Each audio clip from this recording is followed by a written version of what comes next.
You're the guy people call when they need a helping hand, moving furniture, unloading a truck. But lately, your shoulder's been acting up, and you're the one who's calling for help. And that's the moment you realize you can no longer shoulder the load.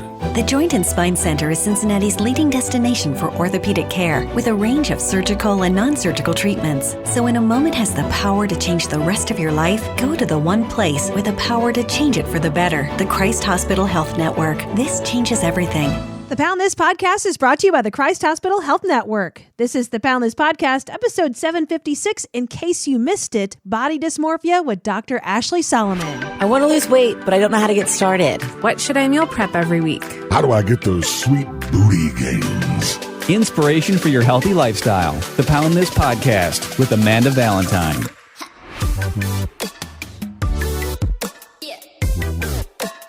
Hello, friends. Before we get into this fantastic conversation with Dr. Ashley Solomon about body dysmorphia, which I do want to say is an In Case You Missed It episode. This did originally air over a year ago, so you may have heard this already, but I wanted to make sure you didn't hear it because body dysmorphia is a very popular topic. So we're going to get to that in a second. Before, I want to talk to you about a friend of mine who has also been my health coach, Sarah, with Team Fit With Me, who has dealt with things like body dysmorphia, has an amazing team of people, mindset coaches, registered dietitians, personal trainers, can help you if you need accountability buddy. You have somebody on your side to answer questions and to help you along the way, learning nutrition, exercise, mindset, etc. And right now you can get 10% off month one of all packages and plans whenever you go to teamfitwithme.com/poundthis, which you're going to find in the show notes. Now, let's get into this great conversation with Dr. Ashley Solomon. Thank you so much for listening to the Pound This Podcast. I am Amanda Valentine. Returning guest is Dr. Ashley Solomon. How are you? I'm great. Thank you for having me back on. Yes, I was so excited to have you on. So I'll just let you introduce your background. It's been a while since you've been on the podcast and what you do. So go ahead and give me a rundown of your LinkedIn page. It has been a little while. So I'm Dr. Ashley Solomon. I'm a licensed clinical psychologist. I own a psychotherapy practice and group coaching practice here in Cincinnati. And we really focus on elevating women's impact in the world through strengthening their mental health and wellness. And so we focus on a lot of things, but in particular, we do a lot of work with women who are struggling with eating challenges, body image, having experienced trauma, postpartum depression, and all of the things that tend to impact us as just women in the world. Yeah. And I will say, full disclosure, at the beginning of 2020, when you came on the podcast, I'm like, hey, I know I need professional help. Your girl's got a lot of stuff going on in this dome. And that I, started working with a therapist in your group, and I still do. So, and she's been amazing and life-changing. And so I can, as a testimonial in my Yelp review here, that, what you're doing is amazing. And I'm very glad that you started what you did, because that's got to be amazing how impactful you are to so many women in the community. Thank you. Thank you so much. And I'm so glad that it's been helpful for you. I think therapy is truly a gift that we give to ourselves to change our lives. So definitely. And I know that, it comes up a lot too, which, this is a whole nother topic of just, the price and like things of like people are just that's a barrier for taking care of your mental health. And it can be like, well, I can't afford it, but can you afford not to? You know what I mean? Of like, that's something I feel like I could spend this money on a lot of just dumb things, entertainment, just crap to own in my house or whatever, or can I spend this money investing in me and making sure that I'm living my best life?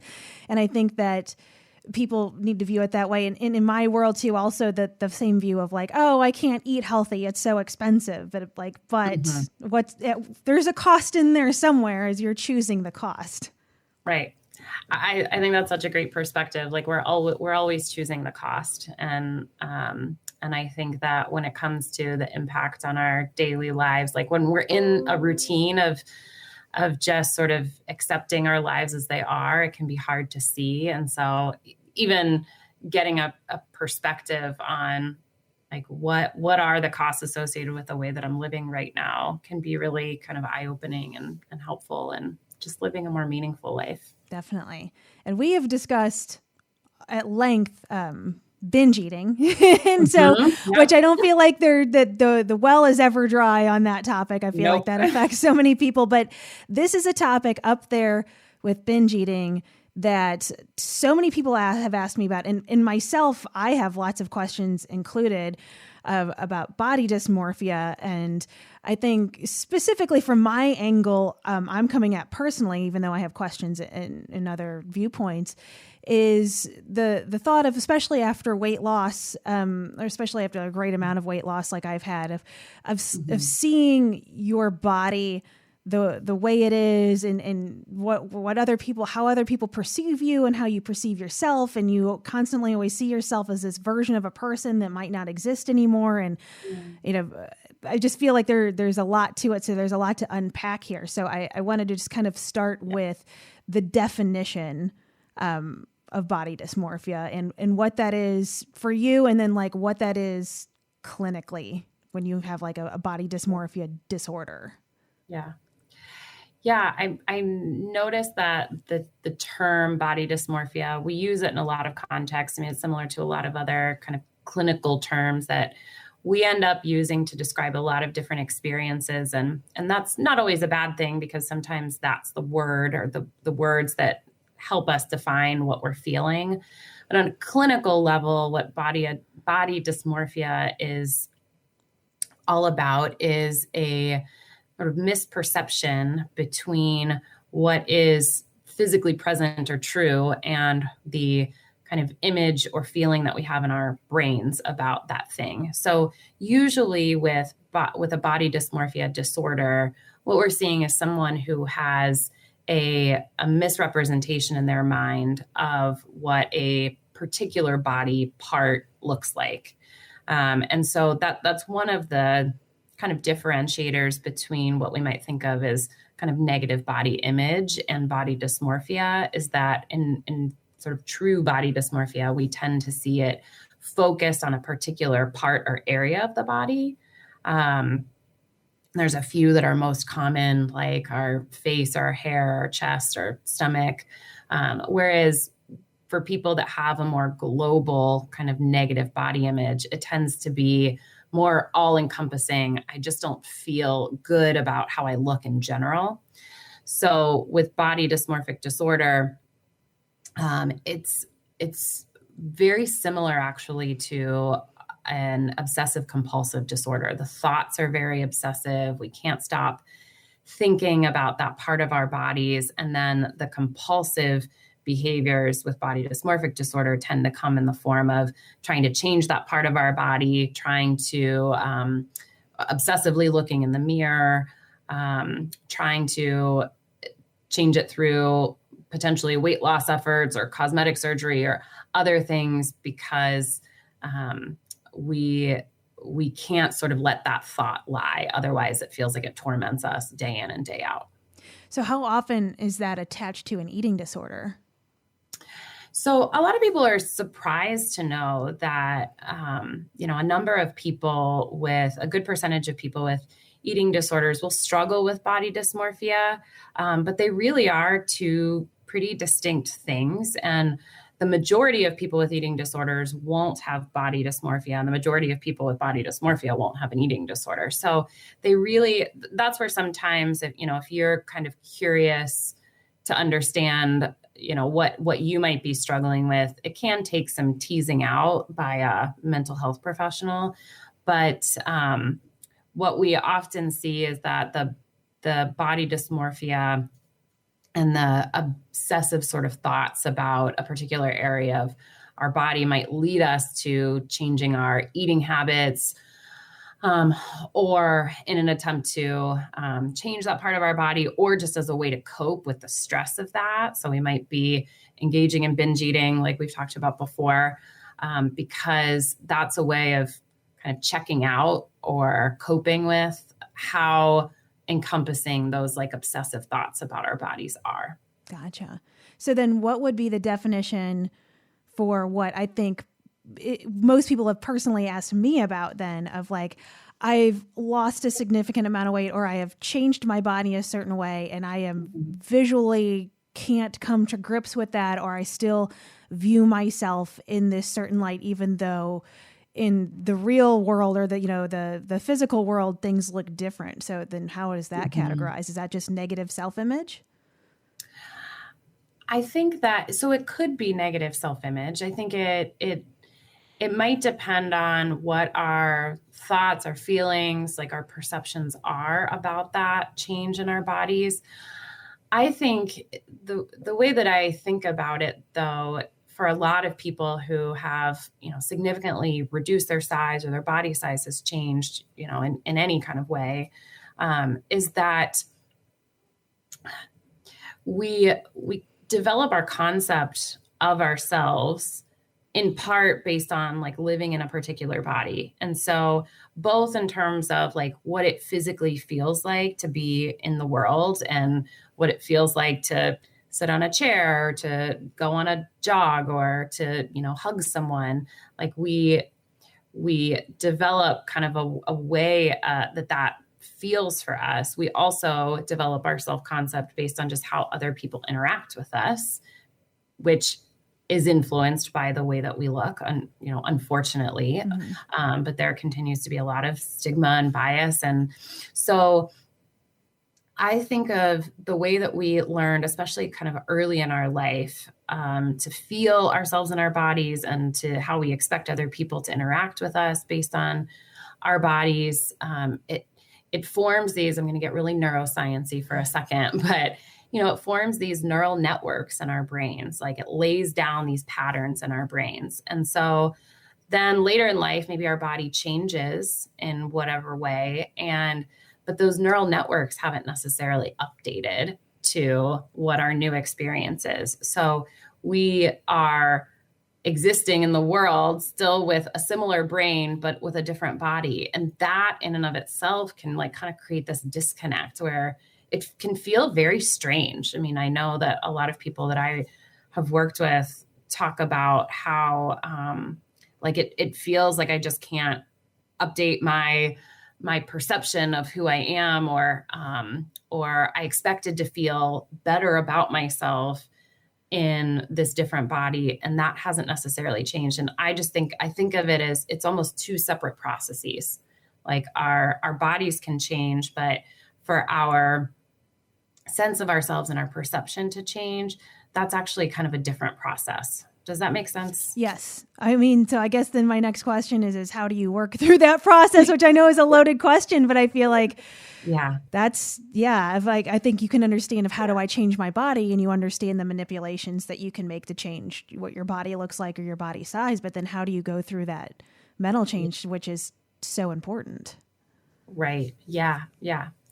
So I think there's a few parts to that. I think the first part is, and maybe this is the hardest part of it all, I think, is working through if you have experiences in your life, and I don't necessarily just mean specific incidents, but just the experience of kind of existing in the world in a larger body, let's say.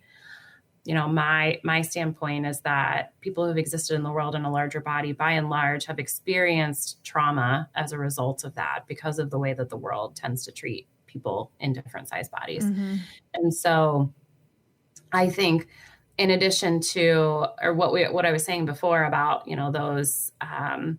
those neural pathways that get laid down in our brains, one of those neural pathways, I think, often is the insecurity that we develop, and the negative self-talk and the negative associations, because of existing in a world that tends to be really kind of phobic of different body sizes. So I think the first step in a process of kind of healing our brains and healing our bodies really is actually kind of working through some of that, what I'll call trauma experiences, because those live on in our bodies. We can be any size and how other people have treated us or how we felt about ourselves, stays sort of living in our body until we can work it through. So a lot of that work is actually, I think it works best when it's actually body-based work, meaning that we're developing practices that show ourselves a lot of kindness.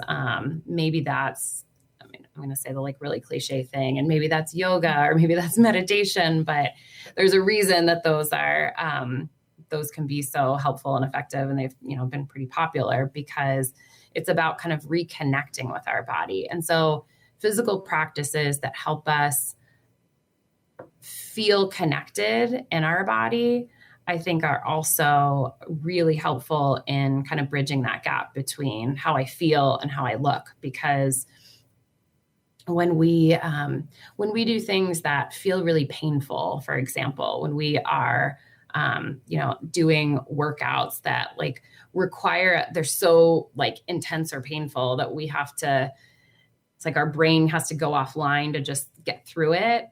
We're actually kind of separating ourselves even further from our bodies. Like our brains and our bodies, divert at that point because we just have to get through this. I have to numb out just to make it through. Whereas something that feels really pleasurable or really good, or is stretching our limits, but not beyond our limits, can help us actually feel more connected with our bodies. So those are some of the sort of ways that we start to bridge that gap.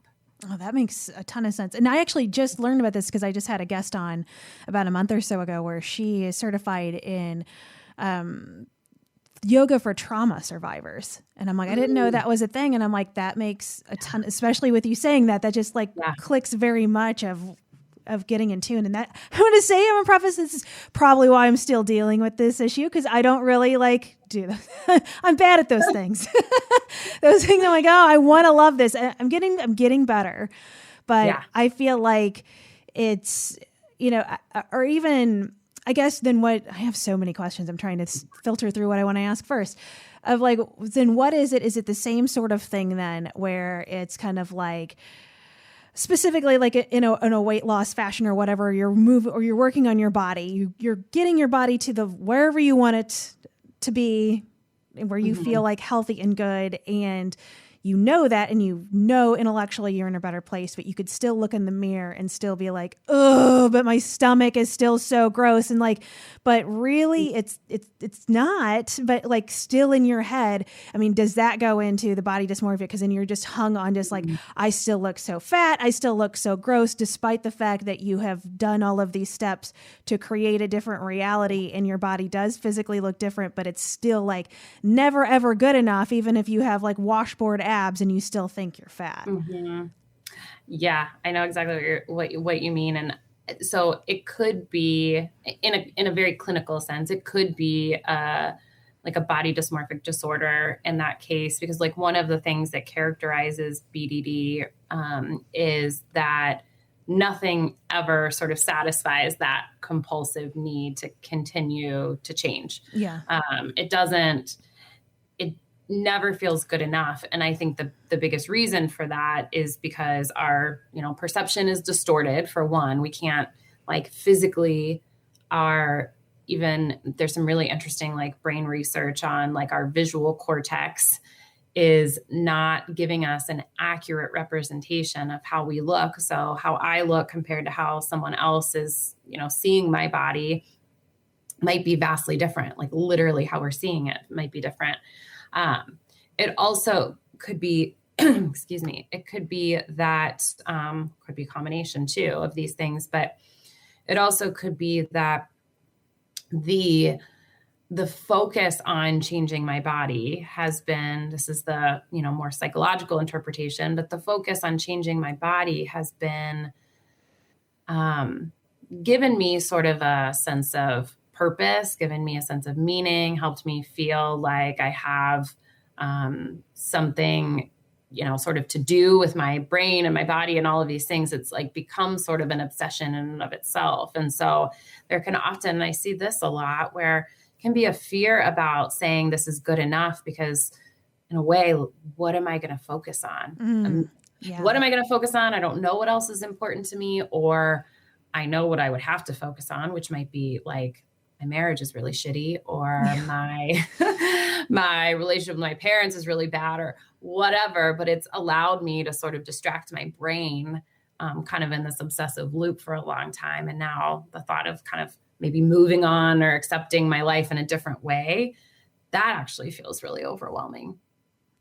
Yeah, that makes a ton of sense.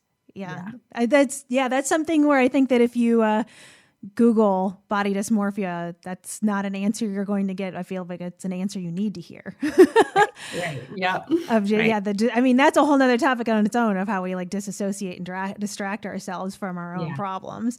A couple things so for me personally, because I've been changing my body and not just, the weight loss thing, but just changing my health and my relationship with my body has been a decade-long process for me at this point. And so I still have, days, again, and maybe this is just your answer is not connecting to my body. I don't know. I'll let you be my therapist here for a moment, because I don't feel like I'm alone in this. Of like, I understand more like, my body in its place in the world and what I'm physically able to do. And I understand most of the time of just kind of, I guess how I feel in my own body. But then there's still times where I look in the mirror and it feels almost like I've changed nothing from this person I was 10 years ago. Or I will still like go to get on an airplane and feel like I'm not going to be able to fit in between the seats. Or am I going to go through like a turnstile and am I going to get stuck, where it's like most of the time I understand like, no, that's an issue that you're not dealing with anymore, because I used to deal with those issues, but I'm like, it's 10 years later. Like, why has my brain not still made all of those connections yet? Like updates. Yeah. I think, I think it goes back a little bit to just what I was saying about, we call, and to get a little sciencey again, we call our feeling of our body in the world like proprioception. Our sense of, it's one of our senses. We talk about, taste and smell and those kind of senses, but another sense that we don't have to talk about is proprioception, which is just sort of how our body, like our perception of our body in space.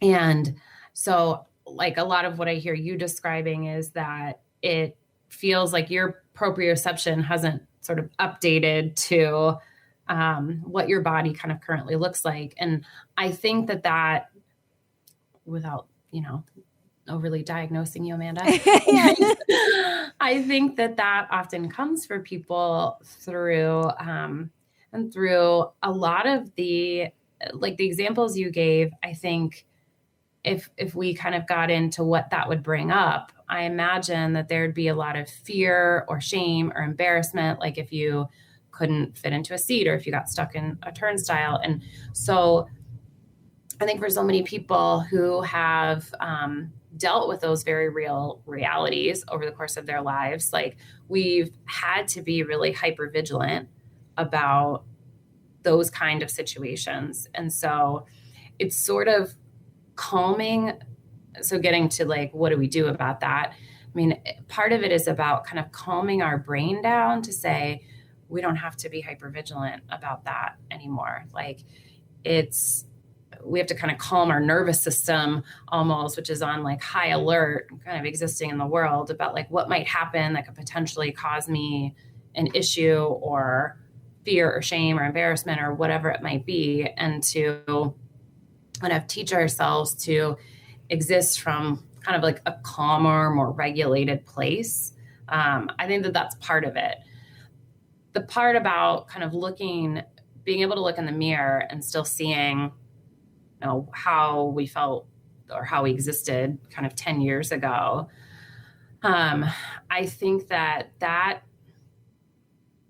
sometimes the physical, like what we teach people with BDD even is that, and this is hard, that we can't always trust our perception of something.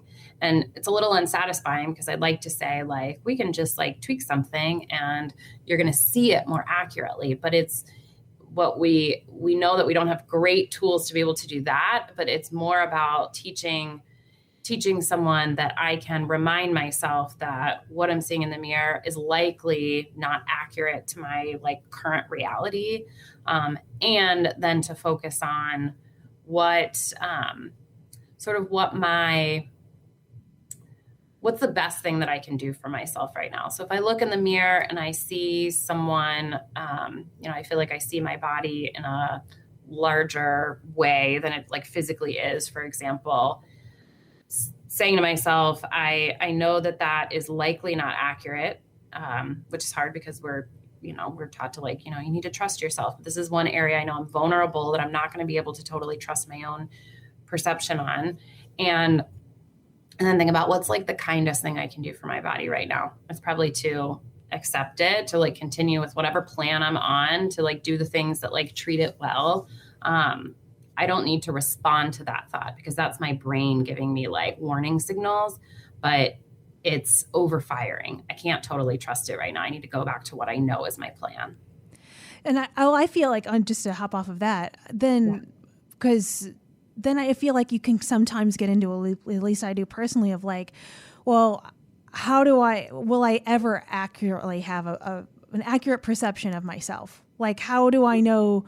And I guess then it goes into leading into what others perceive you as. So then what does it matter? I guess it just is how I choose to perceive me is the only thing that matters, I would assume. But then you drag other people into this of like, well, I see myself looking like this, but is that how everybody else sees me? Or is my perception of this wrong? And I don't know. I feel like I kind of just get in loops of like, because I can't trust my own perception.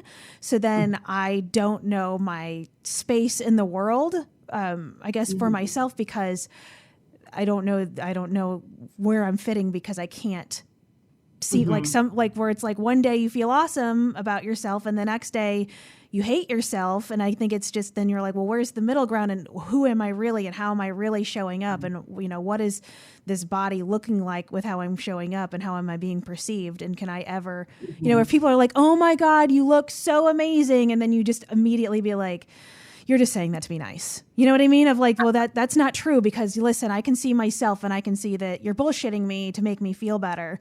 And it's like, I know we're going into another like dark area of the brain here, but it feels like, I don't know. That's at least the traps I get hung up on. And I realize I'm doing it, but at the same time, I feel like I can't unwind it because I can't get an accurate representation of, again, like where of my own perception of myself, if that all makes sense.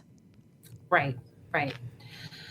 So what I would actually say, and this might be a little unpopular to say, is that I think part of what I'm hearing in you describing your experience is that like your mood and your feelings about yourself end up getting very tied to what the perception is. So like when you were saying, how, I'm not going to quote you exactly correctly, but essentially like, I'm not sure how to feel about myself because I don't know if I can trust my own perception or trust other people's perceptions. Are they like bullshitting me or whatever? What I would actually say is that it's part of this work is about separating my feelings about myself from my physical appearance, whether that's my own perception of it, other people's perception of it, that I'm trying to, and this is, I'm making it sound probably much more simple and straightforward than it is because this is incredibly difficult, but to kind of divorce those two things from each other so that I am not experiencing whether it's my self-worth or even just like how good I feel in my body based on what someone else's perception or even my own perception is. So starting like for myself, that work has been through, for myself, I think that I've tried, and by no means I'm perfect with this, but tried to notice that my automatic instinct is going to be like, how good do I look in this Zoom video? Or what are other people's sort of perceptions? What are they going to think about how this looks? And recognizing that that's probably always going to be like my immediate like instinct, but I can follow that up by trying to refocus my energy and attention on, but how do I actually like feel in my body today? Like, am I tired? Am I energized? Do I feel like connected to myself, or do I feel like kind of dissociated from myself? Like, am I hungry? Like, there's so many perceptual experiences of our bodies outside of like the visual, that for me, it can be helpful to try to focus on some of those other ones, to separate myself from that. But I think just going back to, I think the original part of your question, which was like, does this change ever? Like, does it ever become like more aligned? My honest answer is I think that it's highly variable. I think for some people it really does. Sort of the longer that we maybe live in a different body, our brain has a chance to kind of update with that. We start to experience the world differently. We're doing some of that work to like kind of regulate our reactions to things. And for other people, honestly, like it always sort of feels like this, a little bit of a disconnect, but I sort of learned that I can't always trust my perception, and I try to focus on, other cues of like who I am or how I look even. It can be really helpful to have, like, if you can find, if you're able to have like a trusted person, like partner, friend, who can say like, yeah, that really doesn't look great on you. Or yeah, you actually look awesome in that. It can be hard when you struggle with something like BDD or, just even like low self-worth to believe someone else. But sometimes we can find like that one person that we know is going to like give it to us straight. And that can be like a good check and balance for ourselves too sometimes. Yeah. I think for me to, I guess, just kind of self-diagnose myself here of why, thinking about it a decade in, still struggling with this, is that, I was in this overweight body, not that even it mattered that I was overweight for, 30 years of my life. And because my body was such in a way I lived in the world, and because of other people's perceptions of just, even as a kid, that's what I got made fun of for. And that's what, I wasn't dating for. And then, my mom is like, join the volleyball team so you lose weight. And like everything was around my size and what I look like. And then especially, then going into a career in media, then it's definitely that. So I just feel like it's been so much conditioning of like,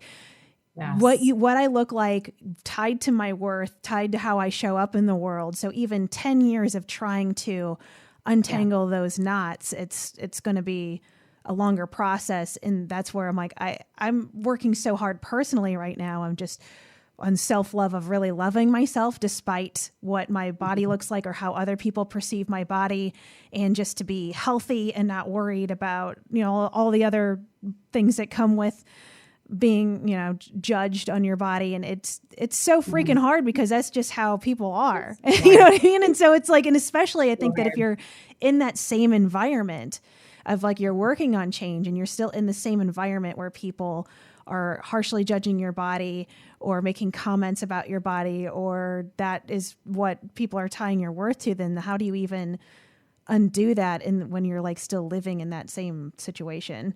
Right. Exactly. I mean, I would share that I was a larger bodied kid and was, considered overweight until maybe I was, 15 or 16 years old. So I'm much older than that now.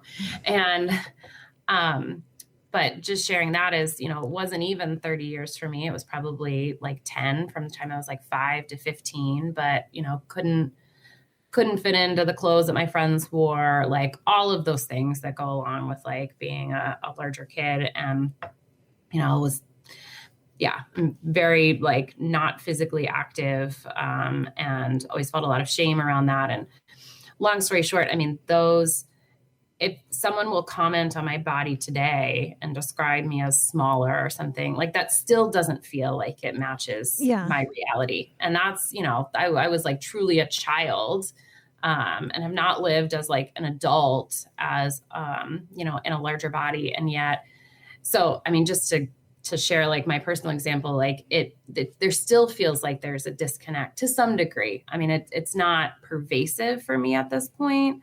I feel like I have a generally an accurate representation of like what my body size is, but I just think that especially when we have experienced like our youth in a larger body, like that's such a prime time for all these like foundations to be laid about like because we're just starting at that point to figure out like, how does the world perceive people like me? What is, what do bodies mean? Like all of our foundational understandings of those things and who we are and our identity is getting shaped right at that time. And our brains are like so malleable to like getting shaped around those things that I think in a way, I mean, our brains can change throughout our lives. That's the good news. They can continue to update, but that's hard to contend with when like during such this vulnerable time, you experience the world like that. So I say that mostly like, I hope all of us like give ourselves a lot of grace around that, even if we're like, I've been at this forever and it just still feels so hard. I mean, I get that. There's a reason it feels so hard.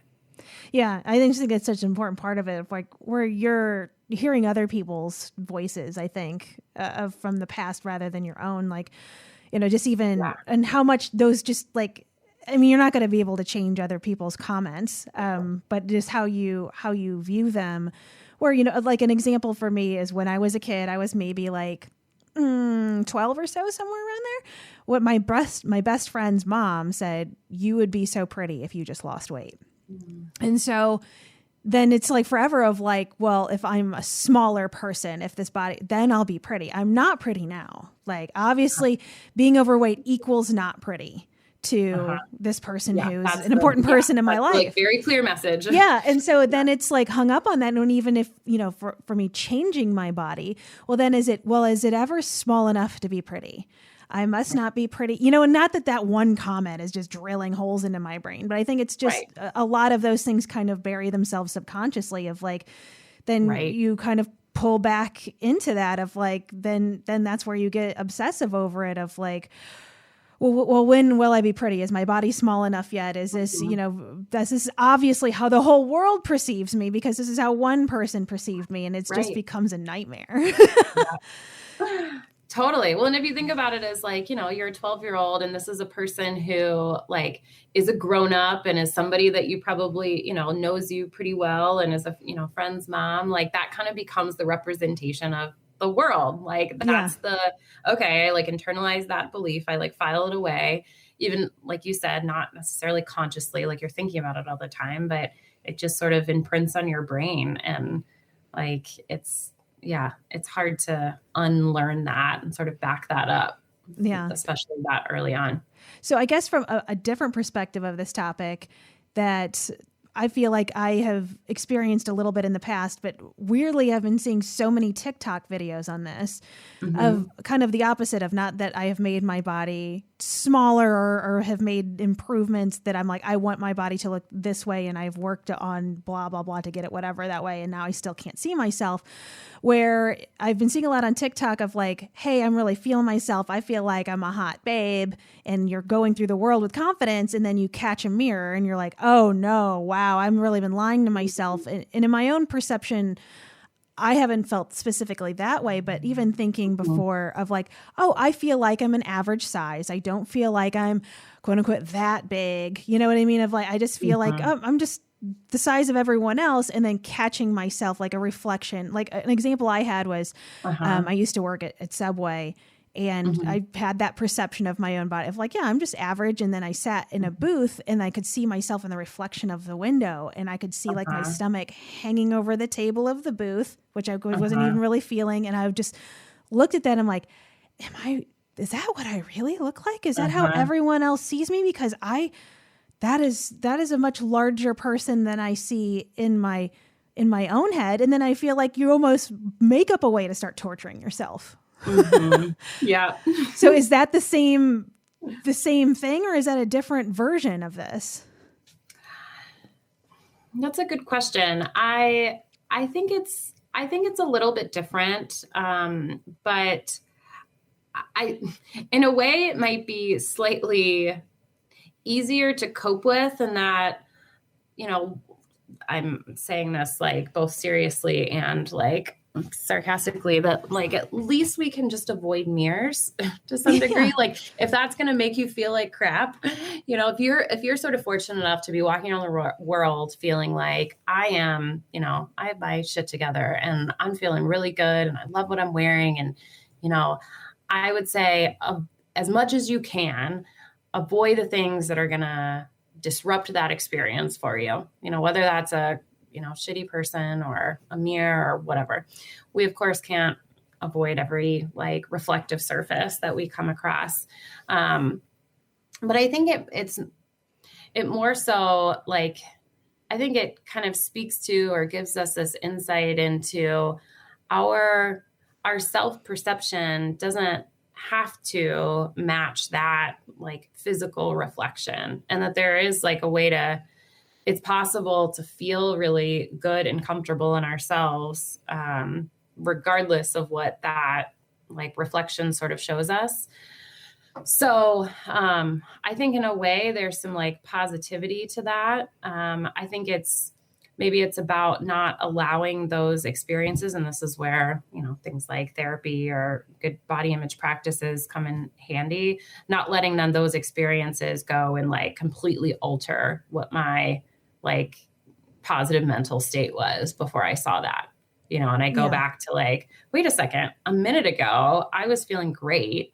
And am I going to let like, this reflective surface totally demolish that?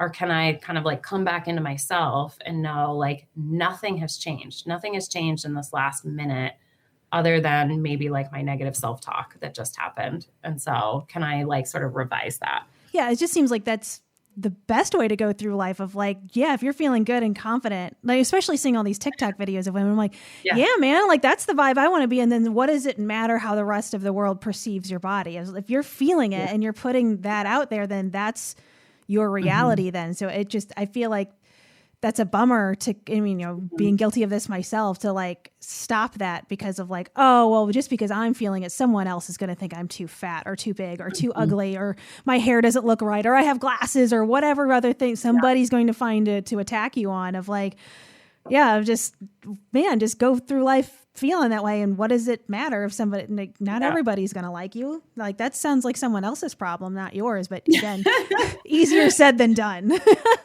It makes me think a little bit about, I having my like last baby and like my weight and body. I mean, obviously body changes through like pregnancy and all of that. And, after each pregnancy, I was still sort of generally able to wear similar clothes, but after the last one, that was not happening. And I went up a few sizes and just in a similar way, I'd be like, why does this feel like, why is this affecting me so much? At the end of the day, like a number or a letter or whatever it is in terms of a size, like it's a momentary thing that I'm seeing. Why am I sort of allowing that momentary? I mean, I feel pretty much the same in my body. I can do all the things that I, did before. Why am I letting like that momentary perception of something like totally dictate how I, feel about myself? And, and that's it, trying to balance it between like, I understand why it's so, like I shared before, I had a lot of trauma from experiencing, life in a larger body as a kid. And like those like fears still like live in me as much work as I've done. And like, we still live in a society that's going to like maybe look at me a little bit differently, but at the end of the day, like I feel exactly the same. And so I have to like keep coming back to that. Like I'm the same person. I'm the same, I can do all the same things. Like this does not need to define like how I go about my day. Yeah. So if somebody is listening to this and they're kind of struggling, like what would your best recommendation be? Like how could they reach out to you, ask you a question? Do you have some resources? Yeah. We have a pretty active Instagram account, and I love to talk about this kind of stuff there. So that's at Gallia Collaborative. I am always happy to direct people to resources too. We were talking about this a little bit before we started, that if you want to find a therapist in your area and you just don't know where to start, I love helping people find good resources wherever you are. So feel free to reach out. My website's galliacollaborative.com, and there's a contact form and all that good stuff there. Awesome. I mean, I feel like this was helpful of just, by kind of working through these issues. And I definitely think that, I mean, I'm sure you talk to more people than I do, but I don't think that most people are alone in this. I feel like a lot of us feel this way. Not. And again, you're doing just such amazing things, and I highly recommend anybody reaching out to you or Gallia Collaborative or anybody there to dig into this further, since everybody has their own experience. And I always just appreciate so much when you come on this podcast. Oh, thank you for having me. Yes. I always love being here. Well, thank you. For info on health coaching and more, go to AmandaValentineBites.com.